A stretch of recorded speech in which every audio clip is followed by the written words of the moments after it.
varios sectores preocupados, aquejados por una crisis económica. Y es algo que tenemos que escuchar hoy día, qué explicación tienen las autoridades, y se lo vamos a consultar. Bueno, ya recuperado del COVID-19, Cecilia, amigos del país, está con nosotros el ministro de Obras Públicas, Iván Arias, a quien lo saludamos esta noche. Ministro, buenas noches, bienvenido a Que No Me Pierda. Gracias por atendernos, Cecilia en Santa Cruz, César en La Paz. Buenas noches. Muy buenas noches a la dupla de los Cecilia y César. Sí, aquí bendito sea el Señor, agradecido a Dios por esta nueva oportunidad. Yo así la entiendo, que Dios operó mediante los médicos, las enfermeras, las doctoras y mediante cientos y miles de oraciones que mi esposa me dijo que habían llegado, y pues aquí estamos, una segunda oportunidad, y las oportunidades se agradecen trabajando, dando más entrega, más amor, y eso es lo que pienso hacer. Por supuesto, ya no con el estilo que tenía antes. Hay que cuidarse porque una recaída es grave, y Santa Cruz ha perdido uno de sus hombres más importantes precisamente por no cuidar las recaídas. Entonces hay que seguir metiéndole fuerte, pero con mesura. Hay que meterle pasión, pero por supuesto también sin cuidar la salud. Estoy agradecido y pues nada más aquí a sus órdenes, César, Cecilia. Gracias, ministro Arias. Bueno, lo vemos sí recuperado, como usted decía, pero aún no reintegrado totalmente a las funciones en las calles, como usted venía realizando antes de caer con la enfermedad, antes de contraer el coronavirus. Por ahora los médicos no se lo recomiendan. Sí, que me han dado alta clínica, es decir, después de 25 días de estar en la clínica, me han dicho, usted ya puede retirarse a su casa, pero bajo el compromiso de seguir un estricto cuidado, porque ahora ya no tengo COVID. Me han hecho la última prueba PCR, precisamente ha sido la condición para salir, pero tengo que recuperar el pulmón. El sistema respiratorio ha sido muy afectado, porque yo entré inicialmente con una neumonía, porque yo días antes de entrar a la clínica me había hecho una prueba PCR y me dio negativo. Y los médicos, yo creo que como atinadamente, vieron que tenía neumonía, que tengo diabetes 2, y entonces dijeron, no, esto puede ser un coronavirus, lo internaré. Me internaron, me volvieron a hacer prueba 3 días después y apareció el coronavirus. Entonces se manifestaron las dos cosas. Entonces tengo que tener mucho cuidado, porque no quiero recaer. Como dijo el médico, esa es la condición para que vaya. Estoy aquí en casa, bendito sea el Señor, cuidado y protegido por mi esposa. Gracias. Pero eso lo pone exento, digamos, ¿no, ministro?, de las actividades del día a día. Y como lo planteaba César hace algunos minutos atrás, hay ya algunos anuncios de movilizaciones, inclusive en la ciudad de La Paz, lo que se conoce, César, como el bloqueo de las mileskinas, ¿no?, de sectores que están perjudicados específicamente en el ámbito económico. ¿Cómo reciben esto desde el gobierno, ministro Arias? Muy complicado, ¿no? O sea, muy difícil, y yo voy a apelar al sector transporte y a todos, ¿no? Pero al sector transporte, y no voy a utilizar la imagen de meterle más leña al fuego, sino voy a utilizar la imagen de echarle limón a las heridas. El sector, y yo lo he valorado, y ustedes saben, en su programa lo he hecho, el sector que más ha respetado la pandemia y ha hecho sacrificios es el sector del transporte. Y por eso también fue el primer sector que flexibilizamos. Primeramente un 40%, luego 60%, y así hemos ido creciendo. Y siempre lo hemos hecho concertadamente. Mi oficina siempre ha estado abierta para hablar con ellos y he establecido una relación de respeto y de trabajo con ellos. Entonces yo creo que es un nuevo paro después de 12 días.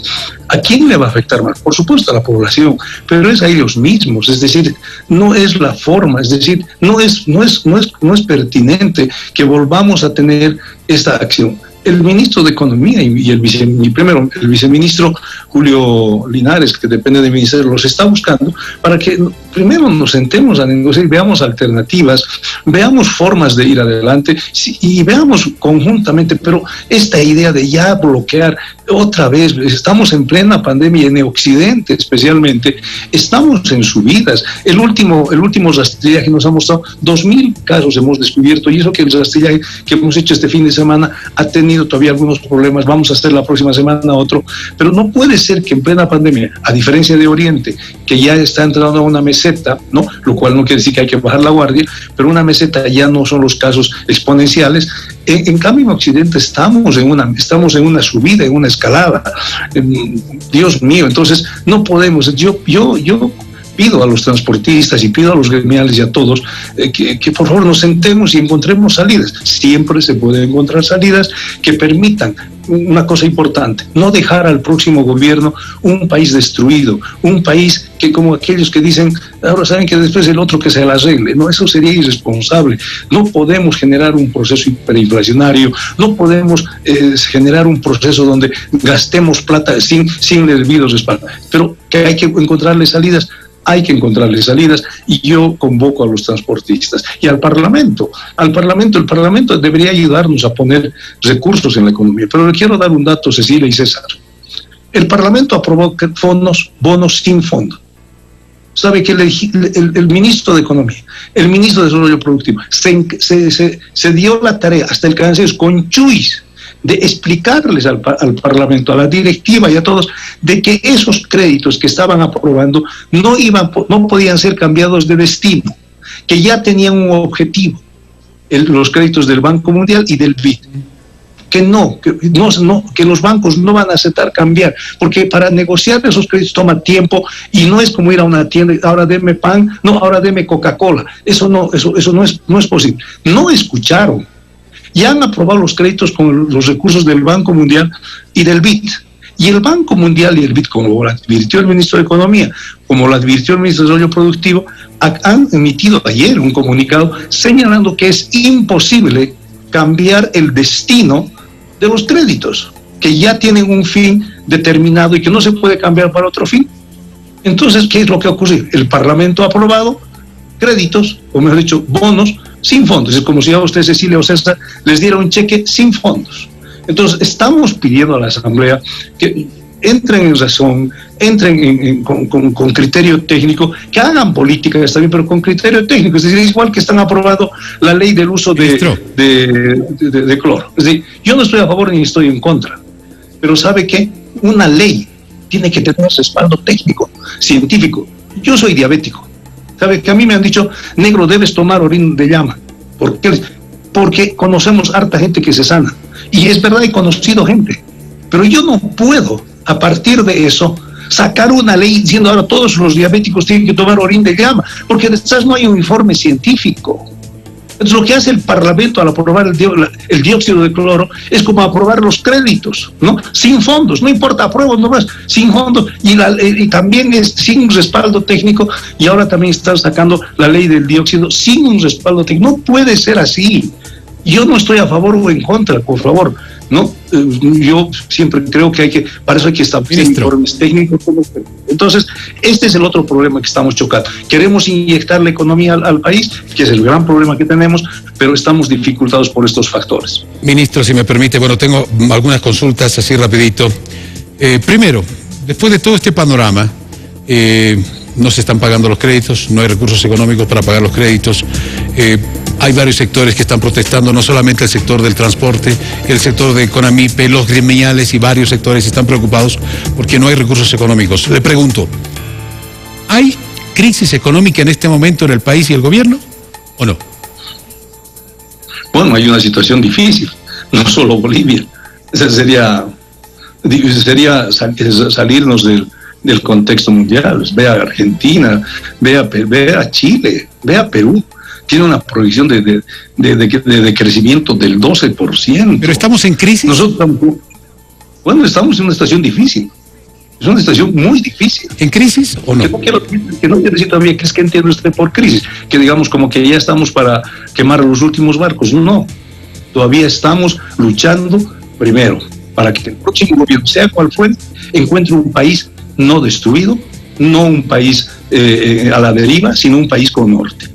Y eso tiene que ser contribución de todos. Entonces, estamos pasando momentos difíciles y estamos haciendo todos los esfuerzos para que la crisis, entendida esta como que no hay otra salida y simplemente tenemos que conformarnos que venga el caos, no.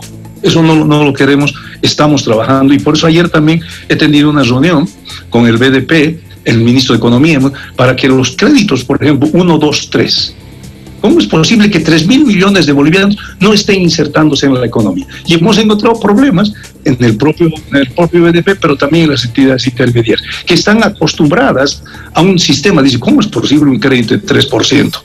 Pues es posible porque es un dinero que el Banco Central les da al 0,0% de interés y ustedes tienen que acomodarlo al 3%. Entonces eso cuesta cambiar chip a la banca. Debemos acordar hacer un task force. Luego tenemos el FOGAVIS, el Fondo de Garantía de Vivienda Social. La banca está acostumbrada a dar crédito de vivienda. Les digo, está bien, pero ahora no es para vivienda, porque muy poca gente va a sacarse crédito para construir casa, sí, pero sí va a sacarse crédito para reparar y ampliar su casa. Y eso mueve economía. Entonces, señores, y a una tasa del 5%. Entonces, estamos buscando alternativas y le puedo asegurar, estamos en momentos difíciles, pero no estamos también así cruzando los brazos. Y estas reuniones que hemos tenido estos días, yo estaba en la clínica después de salir del momento crítico y está haciendo seguimiento a mi ministerio, está haciendo seguimiento al COE, está haciendo seguimiento, por supuesto, a este tema económico, que no basta decir a la gente, ¿sabe que entremos en cuarentena? No, por eso también cambiamos la fórmula de la paz. Había muchos que decían, el CEDES nos decía, hay que cuarentenar a la gente 15 días. Dijimos, no, vamos a hacerlo 2 fines de semana y vamos a hacer la tecnología del INE. Como hace el INE hace un censo en un día. Entonces hemos sido asesorados por el INE, hemos utilizado la capacidad de organización de las Fuerzas Armadas, de la Policía, y estamos concentrando en 2 fines de semana, realmente casi como un censo organizado. Entonces, estas son las ideas creativas que hay que encontrar para no perjudicar a la economía. Es verdad, ahora en el decreto que vamos a sacar para el mes de septiembre, seguramente va a haber algunas flexibilizaciones más, diferente para Oriente, diferente para Occidente. Ministro, pero en el caso concreto de la reactivación económica o de la inyección de recursos, vamos al tema de los hogares, que en este momento lo necesitan, ¿cuál entonces será la factibilidad para pagar estos bonos, el bono salud, el bono contra el hambre, como se lo denomine, pero de pagar este bono que se había comprometido a pagar la presidenta desde el Ejecutivo con la viabilización del Legislativo? O sea, ¿se va a poder pagar este bono o no? Bueno, el ministro de Economía y el ministro de Desarrollo Productivo, y por supuesto el Ministerio de la Presidencia, han estado buscando el día de hoy una reunión para entrar en razón con el Poder Legislativo. El Poder Legislativo tiene que entrar en razón. Y yo les pido, saquémonos, no quieren aprobar 2 decretos, uno del Banco, uno de la CAB y otro del FMI, por problemas ideológicos, no es como del FMI. Y cuando estaba Evo Morales, han aprobado sin chistar. Pero ahora vienen sus celos ideológicos, ¿no? Que dicen que es el imperio. ¿De dónde? Esos créditos podrían permitirnos pagar los bonos que hay y los anteriores, cubrir la economía. Es decir, simplemente es entrar en razón, es entrar en un este momento entonces, ministro, en este momento no hay recursos para pagar ese bono. Ahora mismo no hay dinero para pagar ese bono.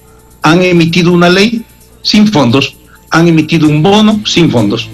Porque los fondos que dicen que hay que usar, ya los organismos internacionales nos han pasado un comunicado, se lo voy a pasar más de un ratito, nos han pasado un comunicado señalando de que no pueden cambiar el destino de esos fondos. Ministro. Eso se les había dicho a los parlamentarios, se les había dicho, no va a ser posible. Pero no, ellos le metieron nomás porque creen que pueden mandar también sobre los organismos internacionales, y pues bueno, ahí estamos. Ministro, esos créditos del BID y del Banco Mundial, que son más de $700 millones, ¿a dónde fueron destinados? ¿En qué fueron empleados? Estaban destinados a cubrir la renta dignidad, estaban destinados a cubrir algunos bonos que ya hemos pagado porque sacamos dinero del Tesoro, ¿no? Y entonces precisamente por eso se negoció. Estaba destinado básicamente... Era para reposición. Era para una reposición. Para una reposición de recursos que el TGN los necesita. No, ya, por eso se negoció. Es como usted va a la tienda y sabe que, señor, présteme 5 pesos y yo le voy a pagar mañana.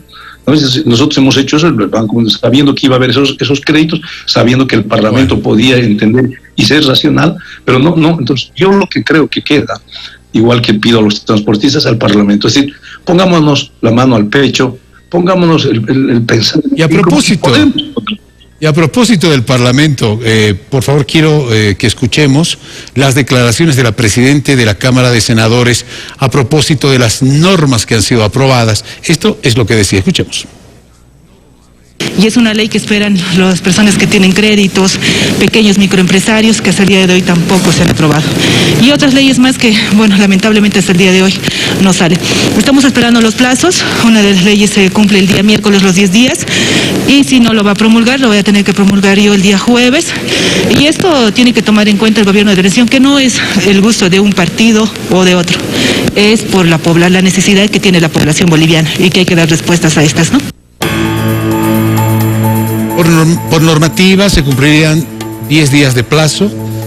Si la Presidenta del Estado no promulga estas leyes, lo haría la Presidenta de la Cámara de Senadores.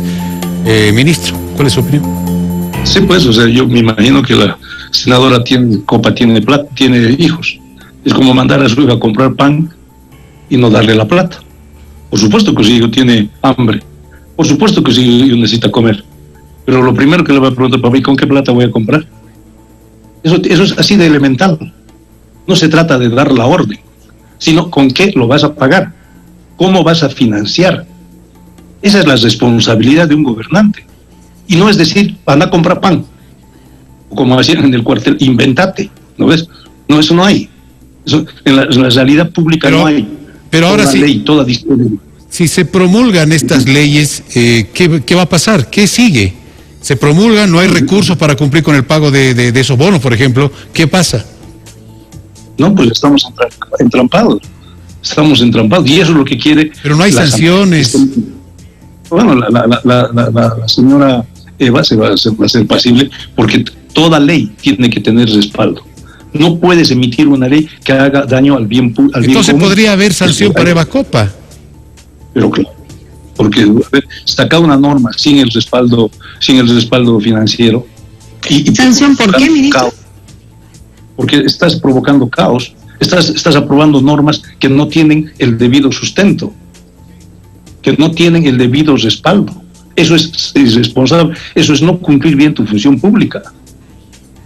Es decir, es igual que cuando tú te sobrepasas sobre los gastos. Tú no puedes sobrepasarte el gasto. ¿Quién sanciona en este caso? Bueno, pues habrá que seguir las instancias pertinentes, que serán las que establece la Constitución. No hay inmunidad total para nadie, ¿no? Pero yo no quiero llegar a ese nivel. Simplemente yo buscaría, más que la confrontación, buscaría ponernos de acuerdo. Hoy día el ministro de Economía, el ministro de la Presidencia han buscado el acuerdo para encontrar y cambiar. Si es fácil cambiar, si es bueno darse cuenta que hemos cometido un error y por el bien de la patria y por el bien de toda la gente que decimos defender, pues muy bien, busquemos el mejor camino y eso nos va a hacer bien a todos. Entonces, esta lógica de la confrontación, un poco la pregunta de usted, si quién sanciona y quién es alimentar el odio. Yo no estoy de acuerdo con eso. Los bolivianos nos hacemos mucho daño en este círculo vicioso. Pero de odio, hay la posibilidad de sentarse a reunirse bueno, y salir a... Ideal sería, obviamente, que el Poder Ejecutivo pueda dialogar con el Poder Legislativo. Y en este momento de pandemia que vivimos y de crisis total, si se quiere en general, ponerse de acuerdo, ¿no? Lo ideal es esa situación. Sí, tengo entendido que los ministros encargados de la relación con el Poder Ejecutivo, ya sea de forma directa, como es el Ministerio de la Presidencia, o indirecta, el Ministerio de Economía y Desarrollo Productivo, por el objetivo de las leyes, han intentado y están intentando y no van a dejar de intentar llegar a un acuerdo, buscar la mejor solución en función del bien común. Es decir, creo que esto es lo racional. ¿Qué es esto lo que deberíamos buscar? Siempre yo creo que nos hará bien a todos los bolivianos, porque ya basta, o sea, yo estoy cansado y creo que todo el país está cansado de esta confrontación, de esta ceguera política. Saben que Bolivia es más grande que nuestras mezquindades. Ya hemos aprendido en esta crisis de los 12 días cómo puede salir lo peor de nosotros, pero también cómo puede salir lo mejor. Y yo lo he comprobado, Cecilia, he visto la crisis de oxígeno, yo la he sufrido y me animé a mandar un mensaje de auxilio. Don Mario Limachi lo resume. Y lastimosamente él murió. Yo tuve la suerte de salir. Pero también descubrí cómo una enfermera que estaba en la clínica, desarrolló un sistema para aprovechar el oxígeno escaso al 100%. Una máscara de museo que nos puso a todos los enfermos y que nos permitió la escasez de material. Entonces, los bolivianos siempre podemos salir hacia adelante. Eso es lo que quiero decir. Es decir, podemos siempre encontrar salidas cuando estamos en una situación difícil. Ministro, antes de cerrar, tengo una consulta a propósito de lo sucedido esta jornada en Palacio de Gobierno durante el acto de entrega de los 200 respiradores que han sido donados por Estados Unidos y USAID. La presidenta del Estado se ha referido al candidato Carlos Mesa en 2 oportunidades. Una alusión al candidato Carlos Mesa. Pero hay repercusiones que se han generado inmediatamente después de aquello. ¿Qué opinión tiene usted al respecto sobre las declaraciones de la Presidente con relación al candidato Carlos Mesa? Apelo a su calidad de analista. Yo creo que no podemos equivocarnos. Lo que necesitamos en Bolivia es un país con más democracia y por lo tanto no podemos estar agazapados atacando al gobierno o desde el gobierno atacando a la oposición. Yo creo que eso no nos hace daño, y mucho más con gente que dice estar en contra del MAS, es decir, que no quiere que vuelva el MAS, pero a veces se les ve utilizando el mismo discurso, se les ve utilizando la misma práctica, se les ve utilizando hasta las mismas consignas. Es decir, eso no le hace bien a una oposición democrática, y por eso yo también llamo al MAS. Al MAS yo llamo en el MAS, hay corrientes democráticas, pero que han sido sojuzgadas, han sido dominadas por las corrientes más violentas otra vez. La señora Eva Copa, en enero de este año, estaba yendo por un camino democrático, pero sucumbió al camino de Eva, sucumbió al camino de Evo. Y por supuesto en la oposición, en el otro lado, también habemos gente, ¿no?, que en vez de buscar la concertación, buscamos la confrontación. Entonces, creo que tenemos que apaciguarnos por el bien de la democracia, por el bien del... Y yo pido a los candidatos que están terciando, básicamente, bajar el tono, porque hay un objetivo: mantener la democracia, mantener la libertad e impedir que la violencia y el odio nos vuelva a dominar. Entonces yo lo vería más por ese lado, y por supuesto las declaraciones de la presidenta yo las respaldo, aunque pueda tener percepciones diferentes de lo que creo que tenemos que hacer como país. Es un país, yo creo más bien en un país donde tengamos bien claro el objetivo. El objetivo para mí es preservar la democracia, preservar la libertad, y no una pseudo-democracia y no una pseudo-libertad que ustedes como periodistas lo han sufrido. 14 años donde el periodismo ha sentido la mordaza, 14 años donde el periodismo ha sentido cómo no se podía decir las cosas por su nombre. En este tiempo, ustedes en este corto tiempo han visto más bien cómo las voces disonantes han salido, y eso es muy bueno, y eso es lo que tenemos que mantener. No podemos amordazar a la libertad, y eso es el objetivo central que debemos alcanzar. Cecilia.